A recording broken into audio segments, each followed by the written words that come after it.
Bet y'all are wondering what's in that mold, huh? Before I spoil the surprise, because it's going to be a surprise for me as well. This is going to be a first casting done on a project we are working diligently to hurry up and get knocked out. There's going to have to be 10 of these once the first one is approved. We wasted up to 8 different molding disasters trying to get this to come out because we're using an actual casting instead of an authentic pattern. This particular casting I'm fixing to open up to you is one of a reproduction for a cast iron rail down in New Orleans on in the French Quarter. So let's see how bad we messed up. Surprisingly, it was held up. That's a new one on me. That one did.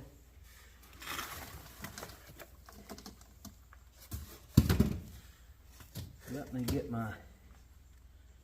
Alright, so I see iron here. That's a good sign. Got cut there. That's not a good sign. Alright, let's just pull it out. Didn't quite make it. No. Didn't quite make it. But that's okay. This is part of the learning curve, right? We have to have several failed attempts on anything we ever do here in order to get it right. So if you're wondering what this is supposed to look like, it is supposed to look like this. And it did not quite fail. That's no surprise. I didn't expect it to. I would have been surprised if this had failed completely on the first attempt. Now I know I'm going to have to redesign my gating to completely fill this. No biggie. The only problem is I've got to have a first piece for approval as of Sunday a week ago, 6 days ago. And you're wondering why it took so long to get to this point. It's because we screwed up the first 7 to 8 attempts to mold this. So now that we kind of have our act together on how to mold it and how to properly pull it from the sand without destroying the mold, now we got to do this several times, hopefully not 7 or 8 times, in order to do a good quality casting. Enough of this for now. Let's get on with everything else that's happening around here. This, my friends, is a pattern made by Mr. Patterson out of Washington State. He sent this to me, and he did a beautiful job on it. This block here, and I'm embarrassed for asking why. I should have known, and as I go to ram this I would have figured it out, but that's to help keep the resonating down, which could possibly crack or bust this thin molding pattern.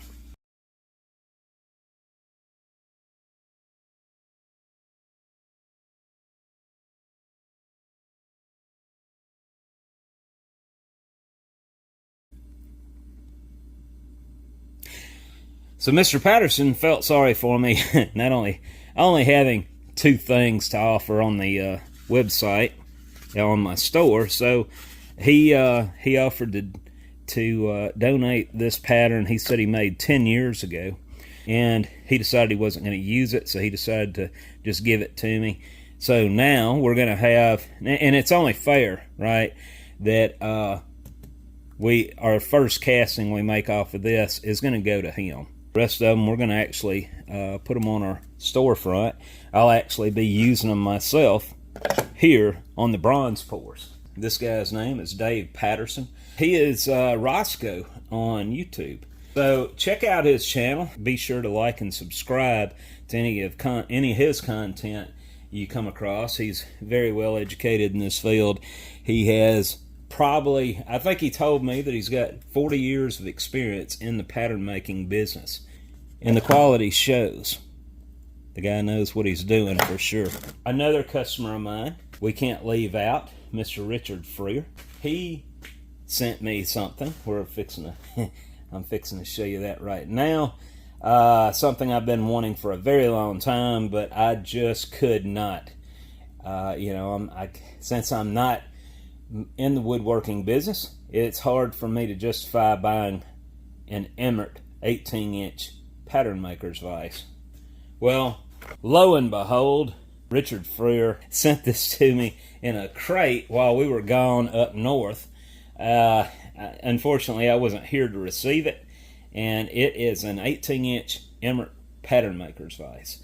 And I am dying to get this thing mounted. Mr. Freer, if I did not say, is also a pattern maker, and he is the customer that has sent these lovely patterns. Check out the joinery technique. Check out the registration pins. I know I've shown these before on other videos. I get Richard's job done soon, and then we will be doing a video on this ingot tray. And once we start that up, I don't want to get into running up a bunch of these until we get everything else off the back burner. Got to get that done first.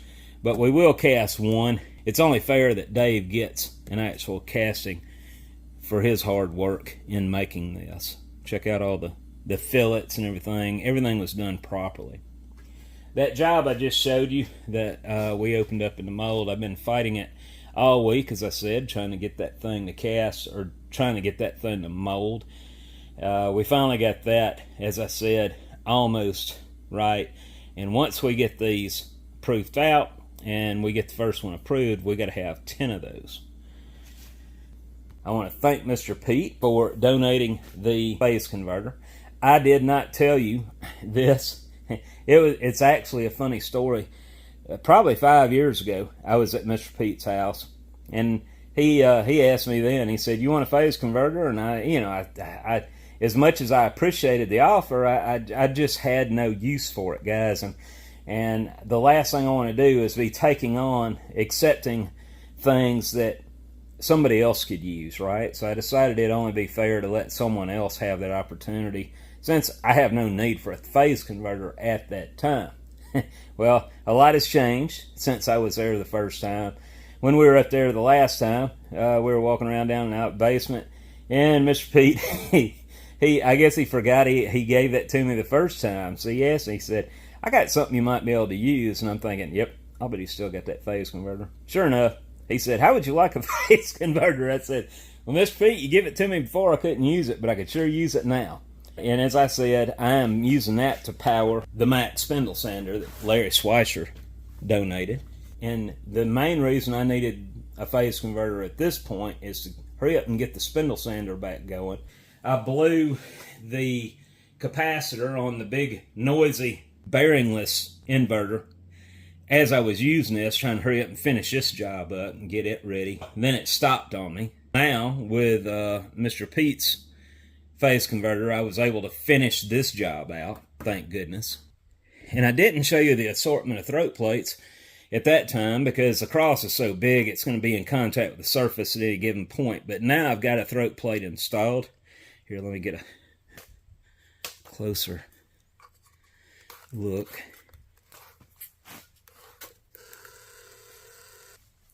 But as you can see, the throat plate is flush with the main part of the table, and it's very flat, so to speak. It doesn't, very little jingling. For the most part, it is all flush all the way around, and I have a whole assortment for different size arbors.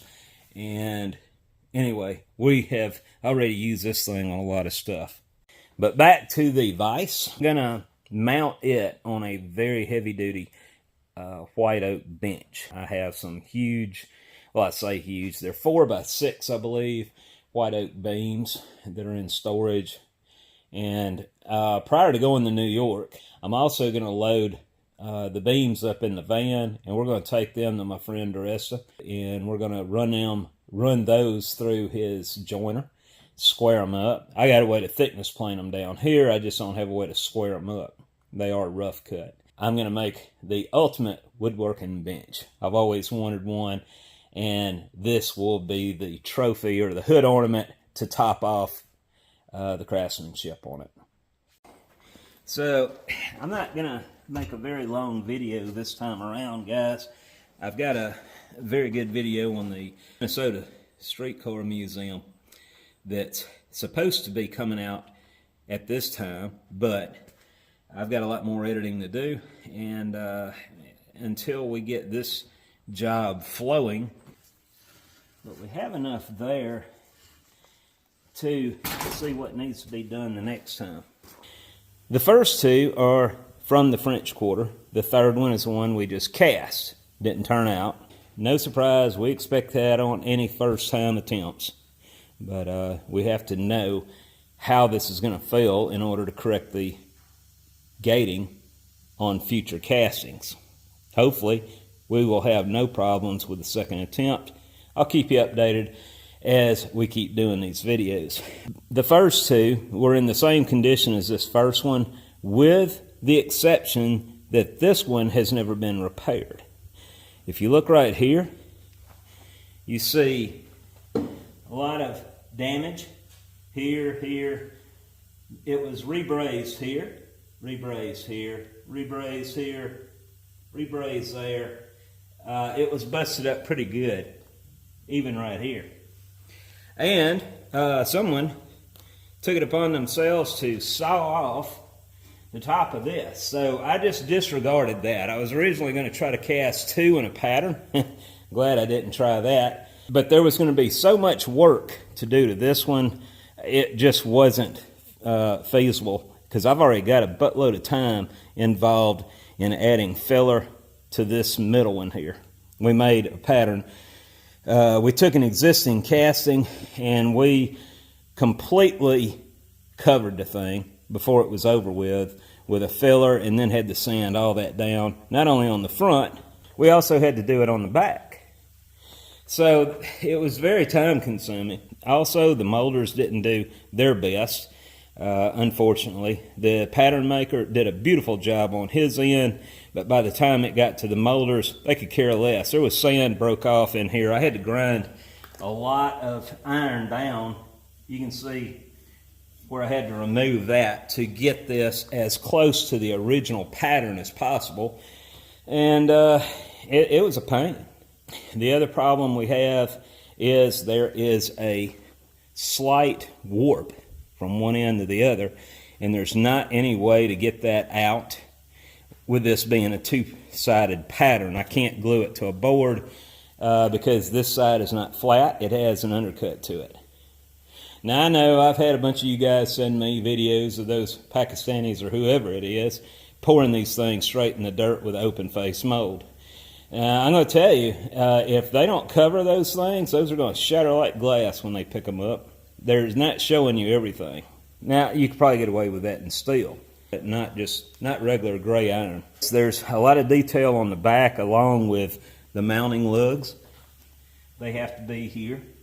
So you can't do that in an open face mold. I gated it over here off of these two sides, thinking that was how they did it 200 years ago. Apparently not.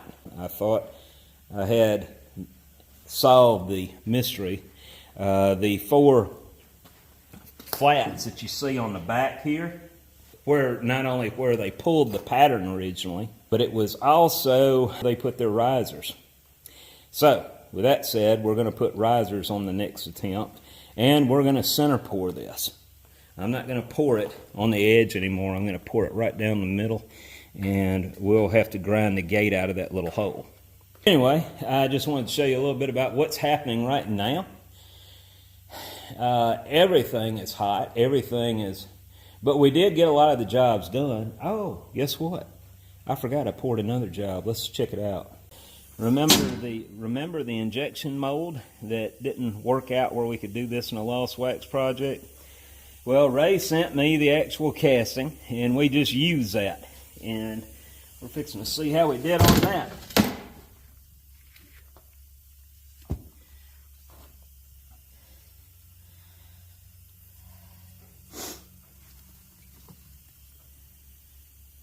All right. Not going to spoil the surprise, but we got a good casting. And Ray, just know it's coming. We finally got you something to work with, buddy. we finally got Ray taken care of. So that's one more job that we can scratch off the board. Also, I wanted to show you what's happening here. We've got all, I didn't know what to do with this equipment, so we drug it over here. This slab, we are getting ready to pour the slab in here. I'm very excited. It's gonna go, the slab's gonna go from this post all the way to that post. So we took up most of the conveyor. So I'm limited to how much I can put at this time. We're going to put this conveyor back down. We had to move it temporarily to get this equipment over here. If you're wondering how this equipment got moved, my father-in-law and my uncle-in-law, if that's the proper term for it, they came down from Iowa and they buckled up. Man, they got a lot done. I don't know if you remember, but we had a huge gantry in here. That's out of here now. It's not going to be in the way. The thing had legs that went from here to here. My dad gave me a winch 6 months ago, and he asked me if I could use it. And at that time, I didn't know, you know. I said, just save it. Well, I'm glad he did, because that's what we ended up having to drag the lathes over there with. Yeah, I'm very excited. We're going to actually have all this junk picked up. Shells are going to be gone, and the tank's going to be out of here. It's going to look different in another month or two in here. My daughter did that.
Wires keep popping off.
Well, come on here.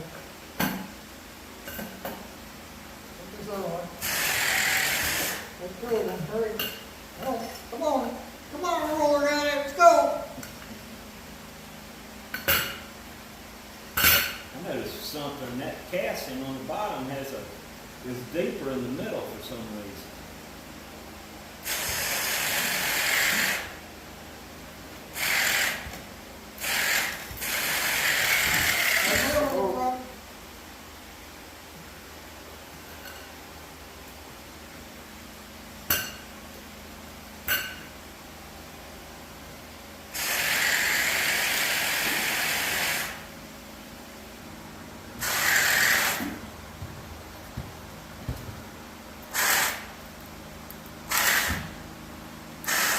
Oh, you probably got to re-hitch.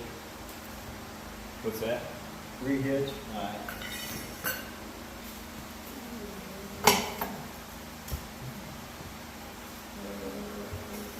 Oh, never know. Another one. Do I need to pull it this way, son? You want to go that way? All right. You can do that. Here.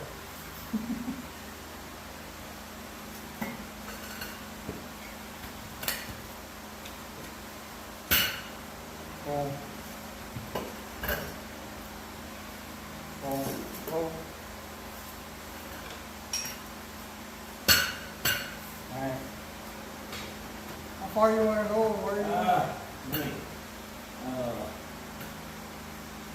Just need to get it out of the corner here. We're out of there. Not quite.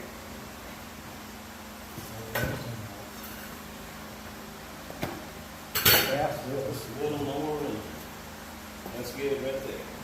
No. We're going to take that first one out. Take that one out. I'd actually leave. Oh, you're just going to sit it on the ground? Yep. All right.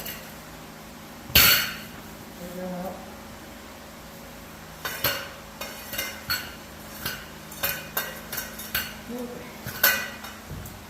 There you go. Perfect. Yeah. There's a look. Sometimes you feel like a nut. We moved a lot of heavy iron today. But yeah, this is coming to town. So everything you see from this post to that post, everything is going to be gone out of the way. And Josie and I can handle that from here. The air tank, we're going to set it outside under the awning somewhere. Then we'll be able to get this slab poured and start putting the wall up. After we put a few heavy things back in the molding room, that contraption right there is going to be in there along with the induction furnace. But my little weld job on the winch held up, and it did its. I was very surprised, very impressed with it.